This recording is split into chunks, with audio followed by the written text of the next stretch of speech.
On my app, you can see two values. The top one is the consumption. When it shows negative, it means I'm selling electricity to the grid. And when it shows positive, it means that I'm buying electricity.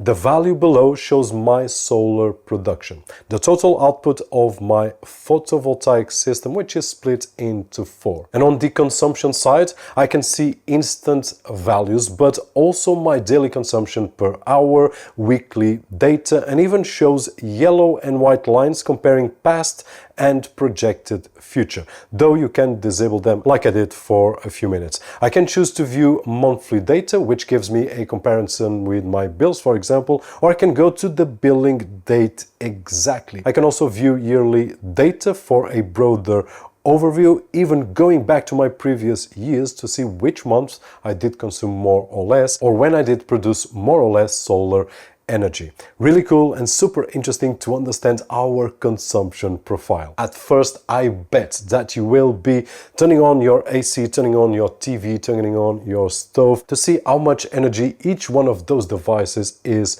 consuming, and in no time, without seeing anything, just by looking at the app, when someone will turn on any device, you will know that at this moment this was the microwave, and now the microwave stopped, and now someone turned on the water heater, and now it's turned off. It's really cool, and we will learn to see our house with the different kinds of eyes. On the production side, we will need to connect a second clamp to the Shelly EM, and we will see what you are producing in real time, plus the full history, like we did with the consumption. We will have instant, daily, weekly, monthly, yearly, amazing for keeping track of our numbers. I even have another Shelly EM connected only to my battery, measuring what's being injected into the battery and what's being drawn from the battery. It's really great, and it's a use case that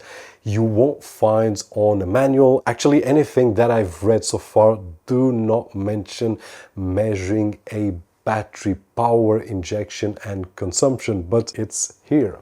Right over here, I do have the power consumption that goes into my battery system and the power consumption that comes out of the battery system. And if we want, we can integrate all this with Home Assistant, which opens up another world of possibilities with more charts and ways of visualizing our data.